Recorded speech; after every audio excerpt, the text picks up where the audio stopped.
ओए माई ये डरा रहा है मुझे यार। Let's start this vlog with the positive mindset and the positive energy. Ha ha.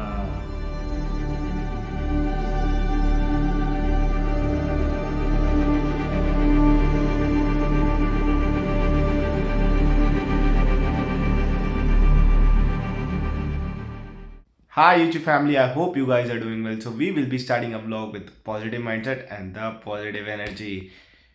तो आज काफ़ी बोरिंग दिन जा रहा है यार, क्योंकि ना बाहर हो रही है बारिश। मौसम तो है बहुत ही बढ़िया, बट कुछ करने को नहीं हो कि पीटी कराने कहीं नहीं जाना, कोई होम पीटी नहीं है क्योंकि बारिश हो रही है, कहीं जा नहीं सकता। और दूसरी तरफ मेरा जिम टेरिस पे, तो वर्कआउट तो हो ही नहीं सकता। तो घर पे बैठा हूँ और इतना बोर हो रहा हूँ, बारिश टप टप टप टप हो जा रही है बाहर और कुछ करने को नहीं है, और कुछ समझ नहीं आ रहा कि क्या करूँ।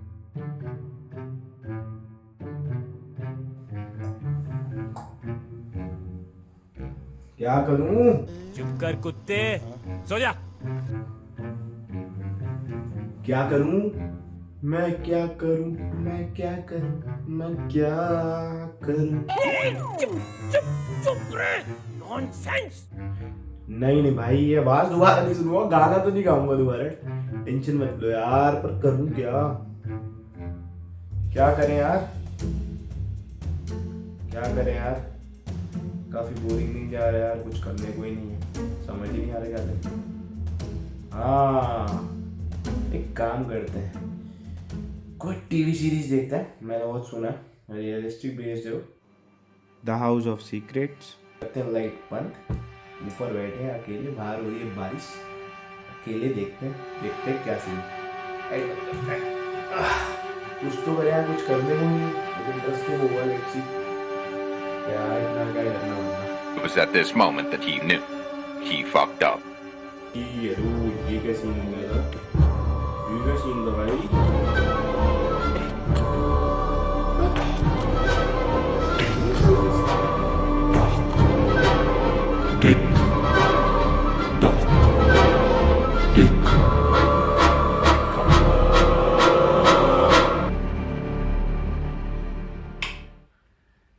क्या देख लिया भाई मैंने? ये डर गए?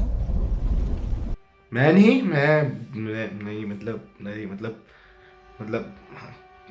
मैं जा रहा हूँ नीचे अकेले, तो भाई कोई सीन नहीं ऊपर बैठने का। भलो बाहर हो रही है बारिश और हो रहा है एकदम सुनसान, और हो रहा था अंधेरा, और देख लिया मैंने पूरा हाउस अरेस्ट कह रहा हूँ, द हाउस ऑफ सीक्रेट। नाम भी नहीं ले पा रहा हूँ तो ढंग से। मैं जा रहा हूँ फटाफट नीचे। थोड़ा मेरे को मिस्ट्री समझ भी आई, बट मेरे को एक क्वेश्चन है, मम्मी से पूछता हूँ जाके वो वाला। फटाफट एक तो मम्मी के पास भागो, और फिर वो सवाल भी पूछता हूँ मम्मी से, मम्मी देगी उसका जवाब। चलते हैं, भगते हैं नीचे भाई, यहाँ रुकने का कोई सीन नहीं है। भागो। A few moments later. पहले कैमरा पे हाय।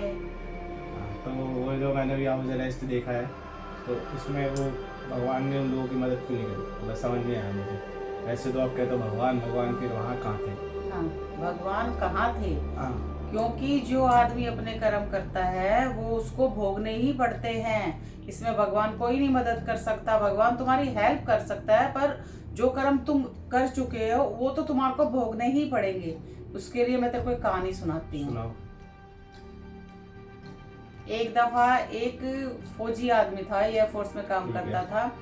तो उसके माँ बाप भी नहीं थे और उसके बच्चे कुछ भी नहीं था, मतलब मैरिड भी नहीं था, वो अनमैरिड ही था। ठीक है। तो उसकी शादी वादी भी नहीं, अकेला था वो। जो भी पे सैलरी जो भी कुछ उसको वहां से मिलता था वो वहीं जमा कर देता था। ठीक है। अब उसका खर्च इतना होता नहीं था, पैसा जमा होता जाता था। तो वहां पे एक सप्लाई करने वाला आता था जो सामान उनको बेचता था।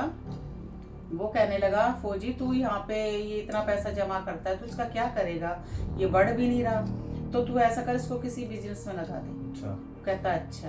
तो वो बेचारा शरीफ सा होता है, तो वो सारा पैसा उसको दे देता है। तो वो अपने बिजनेस में लगा लेता है, तो उसका काम चल निकलता है और अच्छा काम चलता है बहुत ज्यादा।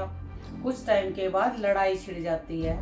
लड़ाई मतलब शुरू हो जाती है वहां पे वॉर देश। हाँ, आप लड़ाई शुरू हो जाती। तो उस टाइम जो पुराना टाइम था, उस टाइम अब तो जाते हैं ये भाई बाय प्लेन या इस हिसाब से कई तरह की चीजें शुरू हो गई, मगर पहले ना ये घोड़े वगैरह होते थे, वो उनके ऊपर सवार होके लड़ाइयाँ होती थी। अच्छा। तो वो जिस घोड़ी के ऊपर बैठ के जा रहा था, तो वो उसकी लगाम को जैसे उसको पकड़े, वो घोड़ी उसको गलत जगह पे लेके जाए, अच्छा। जिधर उसके दुश्मन थे। अच्छा। उसने उसको बहुत कोशिश की, मगर वो नहीं रुकी और वो उसको जाके दुश्मनों के इलाके में जाके उसको खड़ा कर दिया।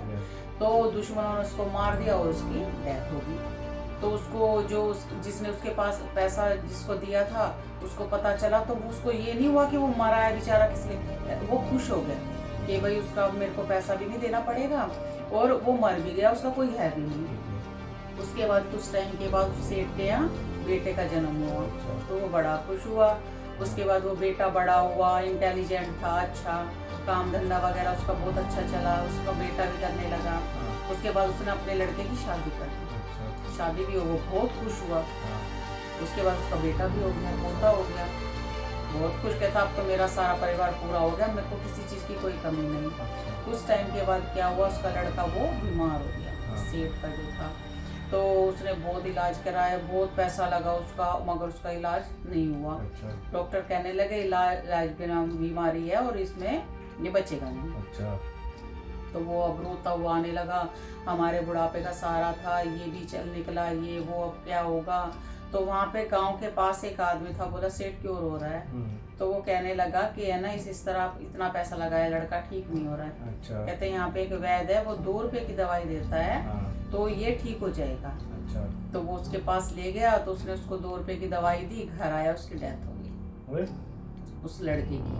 वैद्य काम नहीं आया। हाँ, उसकी दवाई अभी पता चलेगा तेरे को क्यों नहीं काम आई। तो फिर उसके बाद उसकी डेथ होगी, तो वो सेठ रोने लगा, एक ही लड़का था मेरा, ये हो गया वो हो गया, अब क्या होगा।